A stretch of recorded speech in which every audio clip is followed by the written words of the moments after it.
Hello दोस्तों, एक बार फिर बहुत स्वागत है आप सबका हमारे चैनल संजय ट्यूटोरियल्स पर।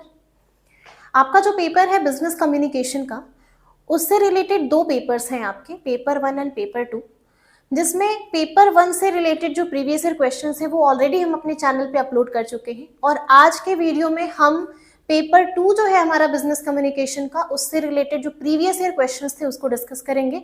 तो चलिए शुरू करेंगे।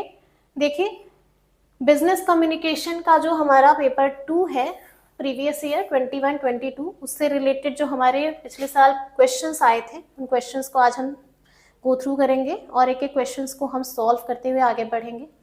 देखिए, जो हमारा पहला क्वेश्चन आया था पिछले साल वो क्या था? The most important part of business letter is. तो किसी भी बिजनेस लेटर का जो सबसे इंपॉर्टेंट पार्ट होता है वो होता है उसका बॉडी, उसका कंटेंट।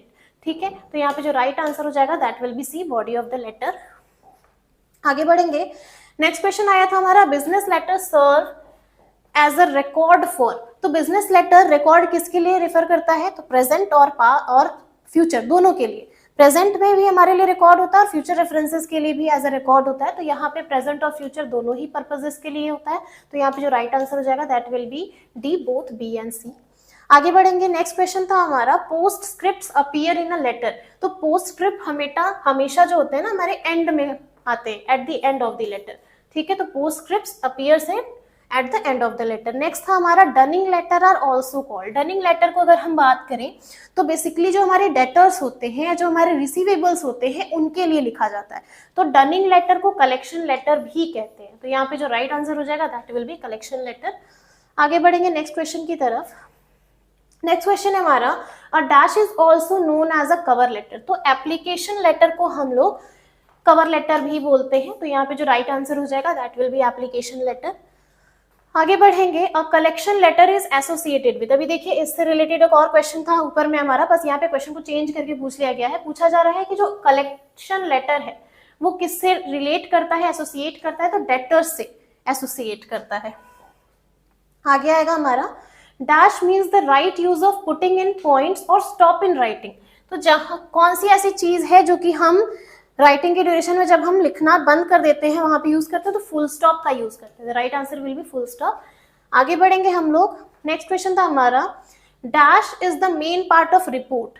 तो अगर हम रिपोर्ट की बात करें तो रिपोर्ट का जो सबसे मेन पार्ट होता है वो होता है उसका डिस्क्रिप्शन का पोर्शन, जहां पे रिपोर्ट को हम पूरा डिस्क्राइब करते हैं। तो डिस्क्रिप्शन यहाँ पे राइट आंसर हो जाएगा। आगे बढ़ेंगे नेक्स्ट क्वेश्चन की तरफ। नेक्स्ट क्वेश्चन है हमारा, the most important part of letter is. तो लेटर का जो सबसे इंपॉर्टेंट पार्ट होता है वो क्या होता है? फैक्ट्स ऑफ द लेटर, जहां पे हम लेटर में मेन कंटेंट्स को गो थ्रू करते हैं, मेन कंटेंट्स को रखते हैं फैक्ट्स के बेसिस पे। तो यहाँ पे right answer will be facts of the letter.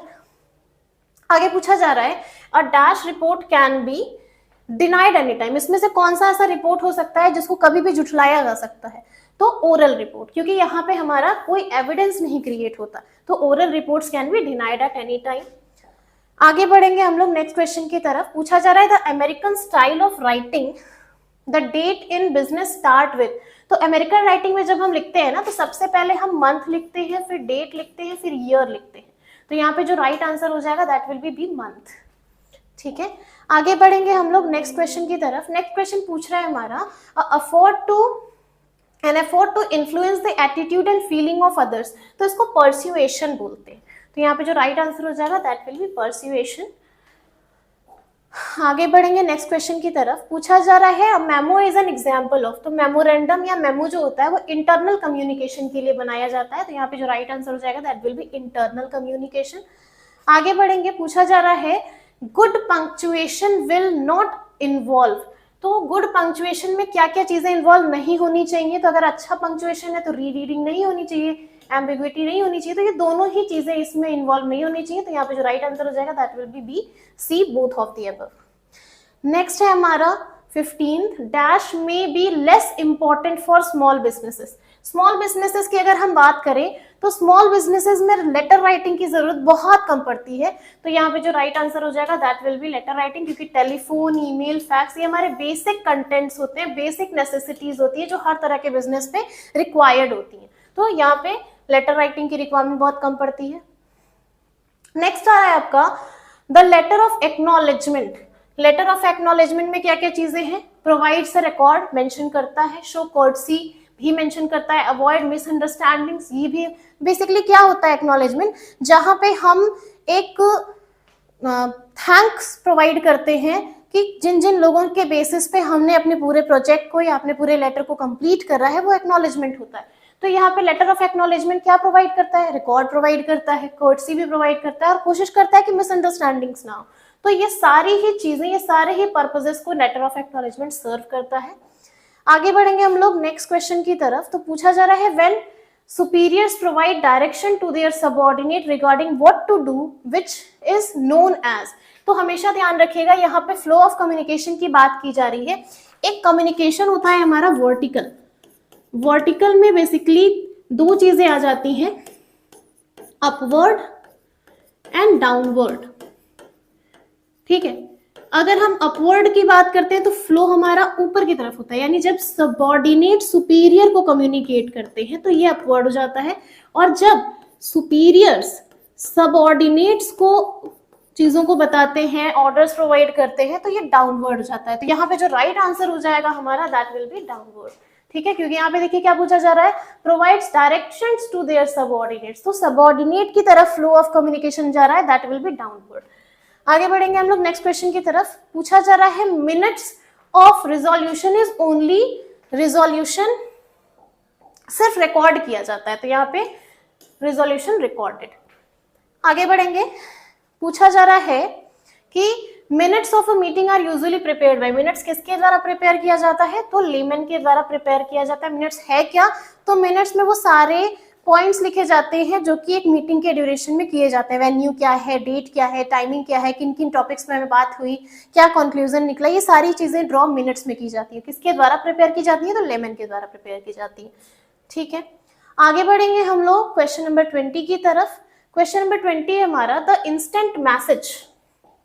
ये हमारे टेक्नोलॉजिकल मीडिया का एक पार्ट है। The instant message, email, video conferencing etcetera, some of the dash based media of communication. तो अभी मैंने बताया टेक्नोलॉजिकल मीडिया ऑफ कम्युनिकेशन है, तो यहाँ पे जो राइट आंसर हो जाएगा दैट विल बी सी। आगे बढ़ेंगे, पूछा जा रहा है a circular is the form of, circular एक ओरल फॉर्म ऑफ कम्युनिकेशन होता है जिसको बोर्ड पे लिख के और फिर पढ़ के उसको कम्युनिकेट किया जाता है। ठीक है, तो सर्कुलर को बोर्ड पे मेंशन किया जाता है, बोर्ड पे लिखा जाता है और फिर उसको ओरल बेसिस पे बोल के कम्युनिकेट किया जाता है। तो सर्कुलर किस फॉर्म का है, तो ओरल कम्युनिकेशन का एक फॉर्म है। आगे बढ़ेंगे हम लोग, पूछा जा रहा है dash means giving a particular bias into the reality. तो स्लैंट बोलते हैं, स्लैंट क्या करता है, बेसिकली किसी एक रियलिटी को एक डिफरेंट मैनर में रिप्रेजेंट करता है, स्लैंट। आगे बढ़ेंगे क्वेश्चन नंबर 23 की तरफ। पूछा जा रहा है dash report are related to single occasion. तो बेसिकली जो स्पेशल रिपोर्ट्स होते हैं हमारे, वो सिंगल ओकेजन्स पे बनाए जाते हैं या किसी एक पर्टिकुलर ओकेजन्स के लिए बनाए जाते हैं, तो उसको बोलेंगे हम स्पेशल रिपोर्ट। आगे बढ़ेंगे क्वेश्चन नंबर 24 की तरफ। क्वेश्चन नंबर 24 है हमारा dash is something written after the letter is close. तो क्या ऐसा है जो लेटर क्लोज करते वक्त यहाँ पे मेंशन किया जाता है, तो इसको हम बोलते हैं post script. Post script basically क्या होता है, जब हमारा लेटर क्लोज हो जाता है ना, तो वहां पे हम लिखते हैं, तो पोस्ट स्क्रिप्ट है ये। आगे बढ़ेंगे, नेक्स्ट क्वेश्चन आता है हमारा the official record of the proceeding of a message is known as. तो जो ऑफिशियल रिकॉर्ड होता है जहां पे एक एक चीजें मेंशन करी जाती है कि क्या उस पर्टिकुलर मीटिंग के अंडर में हुआ, तो उसे बोलते हैं हम एजेंडा।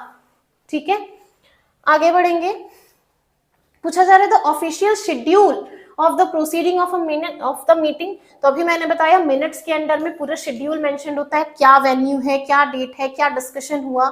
ठीक है, तो यहाँ पे जो राइट आंसर हो जाएगा दैट विल बी मिनट्स। आगे बढ़ेंगे नेक्स्ट क्वेश्चन की तरफ। क्वेश्चन नंबर 27 है हमारा communication is the task of imparting. तो स्टार्टिंग से हम पढ़ते आ रहे हैं, कम्युनिकेशन क्या करता है, इंफॉर्मेशन का एक्सचेंज करता है, तो यहाँ पे जो राइट आंसर हो जाएगा that will B imparting of information. आगे बढ़ेंगे नेक्स्ट क्वेश्चन की तरफ। नेक्स्ट क्वेश्चन है हमारा 28 the following is the permanent record of business. अगर हम बिजनेस की बात करें और बिजनेस में जो हमारा डॉक्यूमेंट्स का पोर्शन होता है उसकी अगर हम बात करें, तो बिजनेस लेटर्स जो होते हैं हमारे, वो बिजनेस के परमानेंट रिकॉर्ड्स होते हैं, तो यहाँ पे जो राइट आंसर हो जाएगा that will be business letter. आगे बढ़ेंगे हम, पूछा जा रहा है body of letter is divided into, 3 parts में बॉडी ऑफ लेटर को डिवाइड किया गया है। आगे बढ़ेंगे, पूछा जा रहा है the dash body of presentation should be broken into short clear units. तो जो मेन होता है ना, मेन बॉडी होता है, उसको हम छोटे छोटे टुकड़ों में बांटते हैं, छोटे छोटे यूनिट्स में बांटते हैं, ताकि हम क्लियर मैनर में अपने कंटेंट्स को डिस्क्राइब कर सकें। तो यहाँ पे जो राइट आंसर हो जाएगा that will B main body. आगे बढ़ेंगे क्वेश्चन नंबर 31 की तरफ। पूछा जा रहा है dash of the letter consist of main message. तो बॉडी जो होती है मैसेज की, वहां पे हम अपने मेन डिस्क्रिप्शंस मेंशन करते हैं। तो यहाँ पे जो राइट आंसर हो जाएगा that will be body of the letter. आगे बढ़ेंगे क्वेश्चन नंबर 32 की तरफ। पूछा जा रहा है the following is are the most effective way of communication. तो जो सबसे most effective way of communication होता है वो होता है रिटन, क्योंकि ये एविडेंसेस का क्रिएशन करता है। ठीक है, बहुत लोग इसको नॉन वर्बल बोल रहे होंगे, बट जो सबसे ऑथेंटिक बेस होता है किसी भी कम्युनिकेशन का एक बिजनेस ऑर्गेनाइजेशन के अंदर, वो हमेशा रिटन होता है। क्यों? क्योंकि ये एक प्रूफ, एक एविडेंस क्रिएट कर देता है। ठीक है, आगे बढ़ेंगे हम नेक्स्ट क्वेश्चन की तरफ। क्वेश्चन नंबर 33 पूछा जा रहा है the dash of business letter is called layout. तो बिजनेस लेटर का जो लेआउट होता है वो उस बिजनेस लेटर के पैटर्न को, फॉर्मेट को रिप्रेजेंट करता है। तो यहाँ पे जो राइट आंसर हो जाएगा दैट विल बी पैटर्न। आगे बढ़ेंगे क्वेश्चन नंबर 34 की तरफ। पूछा जा रहा है गोल हेल्प अस टू। तो गोल हमें हेल्प करते हैं ताकि हम कम्युनिकेट कर सके कि बिजनेस ऑर्गेनाइजेशन में करना क्या है। तो इट विल बी कम्युनिकेट। आगे बढ़ेंगे नेक्स्ट क्वेश्चन की तरफ। पूछा जा रहा है which of the following is not included in business communication. पूछा जा रहा है इसमें से कौन सा बिजनेस कम्युनिकेशन का एक पार्ट नहीं है। तो रिसाइटिंग पोएट्री, पोएट्री हम बिजनेस कम्युनिकेशन के अंडर में नहीं करते हैं। फॉर्मल मीटिंग बिजनेस कम्युनिकेशन का पार्ट है। एडवर्टीजमेंट भी बिजनेस कम्युनिकेशन का पार्ट है। कॉन्फ्रेंसेस भी बिजनेस कम्युनिकेशन का पार्ट है। तो यहाँ पे जो राइट आंसर हो जाएगा that will B A, reciting poetry. आगे बढ़ेंगे हम लोग क्वेश्चन नंबर 36 की तरफ। क्वेश्चन नंबर 36 से हमारा communication tries to increase the number of receivers is. यहाँ पे पूछा जा रहा है कि कौन सा ऐसा कम्युनिकेशन है जो रिसीवर्स को बढ़ाने का काम करता है, नंबर ऑफ रिसीवर्स को। तो मास कम्युनिकेशन के थ्रू हम अपने नंबर ऑफ ऑडियंसेस या नंबर ऑफ रिसिपिएंट्स को इनलार्ज करते हैं, बढ़ाते हैं। नेक्स्ट क्वेश्चन आएगा हमारा क्वेश्चन नंबर 37। पूछा जा रहा है dash communication requires that both parties should be present and attentive at the same time.